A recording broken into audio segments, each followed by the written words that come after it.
Spain plays host to the 5th round of the 2013 FIA GT Series. We're here at the Navarra circuit, just south of Pamplona, for the penultimate round of the championship. It's time for the qualifying race for the 5th round of the 2013 FIA GT Series. We're here in Spain on the penultimate leg of our tour around the world, and it's going to be a very entertaining race because we've just had some rain start to fall here at the Navarra circuit. You can see the clouds, they look pretty dark. The air temperature's about 17 degrees, track temperature 16 degrees, but John, the brollies are up.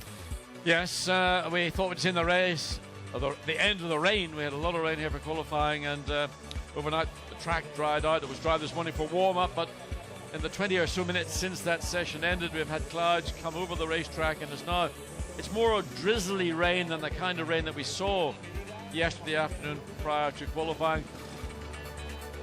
Here's a look at the grid then. On pole position, it'll be Marc Basseng starting alongside Edward Sandstrom on the front row. Oliver Jarvis making his FIA GT Series debut will be starting in 3rd place. Michael Ammermuller, great qualifying performance from him. He'll be in 5th place. 6th place BMW won't be there. Vanthor, championship leaders, only managed 7th position. Dusseldorp and Ordonez starting in 9th and 10th position, but that Nissan will have to take a drive-through penalty for an engine change. Jelmer Berman in 11th.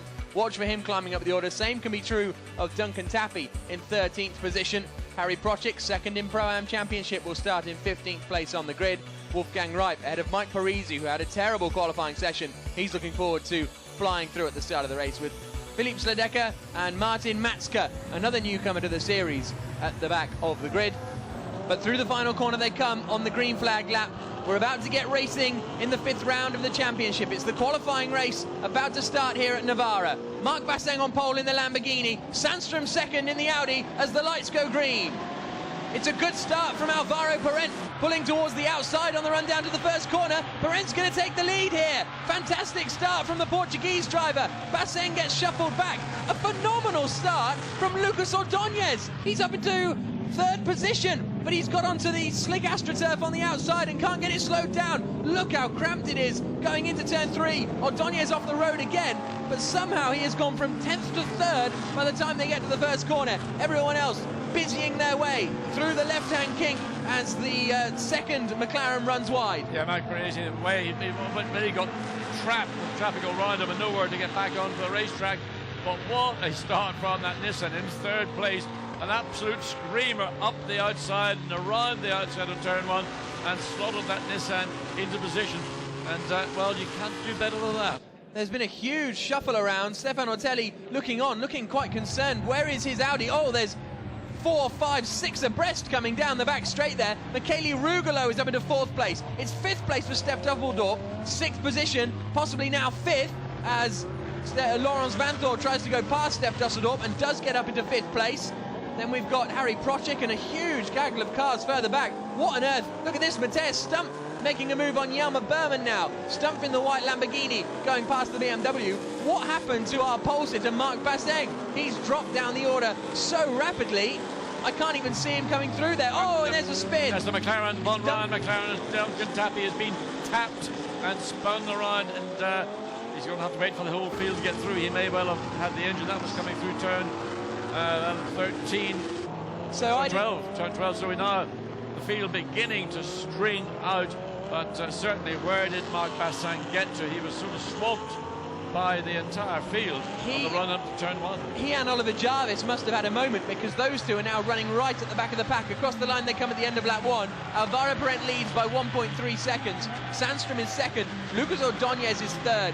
4th is Michele Rugolo. 5th is Laurens Vanthor. 6th, Steph Dusseldorp. And yes, Jarvis coming across the line 19th. Basseng coming across the line in 18th place. So our first and third place starters now running in 18th and 19th places respectively. It certainly looked very congested when the cars were coming out of turn 8. That's the corner that leads on to what we call the back straight. Whether that was the area where the contact or whatever took place occurred.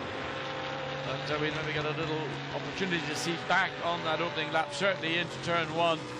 Everybody except Lucas Ordóñez appeared to be fairly cautious. He just charged up the outside. Oh no, Steph Dusseldorp has been spun round by Matthias Stumpf coming into the right-hander of turn 8 that leads out onto the back straight, and that HDP Mercedes is parked there. He gets going again, but that's a real shame for their championship challenge. Okay, so we're hearing that the 24 Lamborghini of Basseng and Oliver Jarvis are both on dry weather tyres.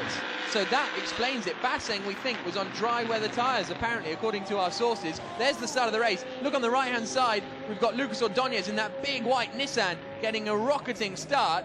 Everyone else struggling as they come into the first corner. Well, Perent's got the job done. The reason why the cars on the left-hand side of the grid got the advantage is if that was the case, that we saw the Lamborghini of Basseng starting on those slick tyres, then everybody on the right-hand side was going to be backed up because Basseng could not take the risk of trying to get through turn 1 and then into turn 2 and 3 simply because there was no grip. And it was the people on the left-hand side, and we see Alvaro Perent doing a brilliant job of just going down the left-hand side, staying wide in turn 1.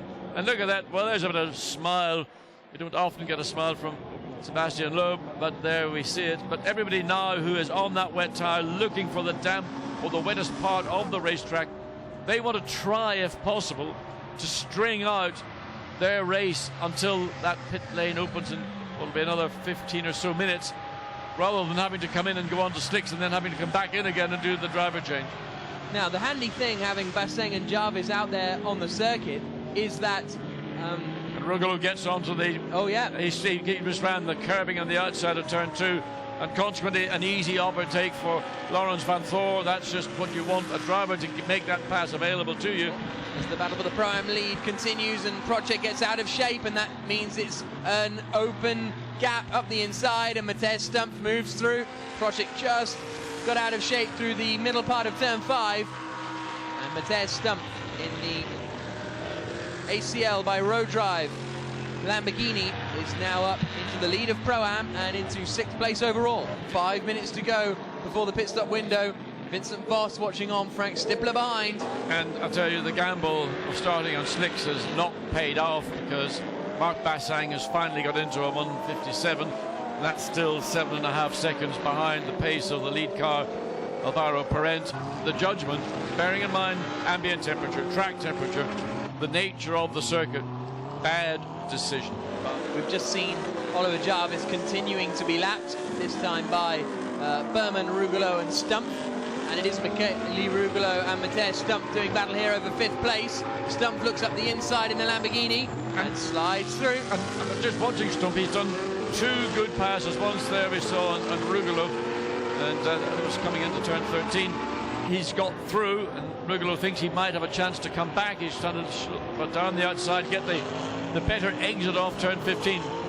But Stumpf did a good job. He did it in Harry Project. And he needs to be careful. Those slick tyres on a wet track, especially sticker tyres, are going to be tricky until you get the film as a part of the releasing agent from the tyre. When it comes out of the tyre mould, gets rubbed off. As we figured, everyone coming into the pits then at the last possible opportunity pretty much. And once they all come back through, we'll try and figure out exactly what has happened in there as far as the order is concerned and the Pro-Am standings as well. But there is our race leader, Sebastian Loeb. Now, if he's on slick tyres, there is no better man in the field to drive a car in these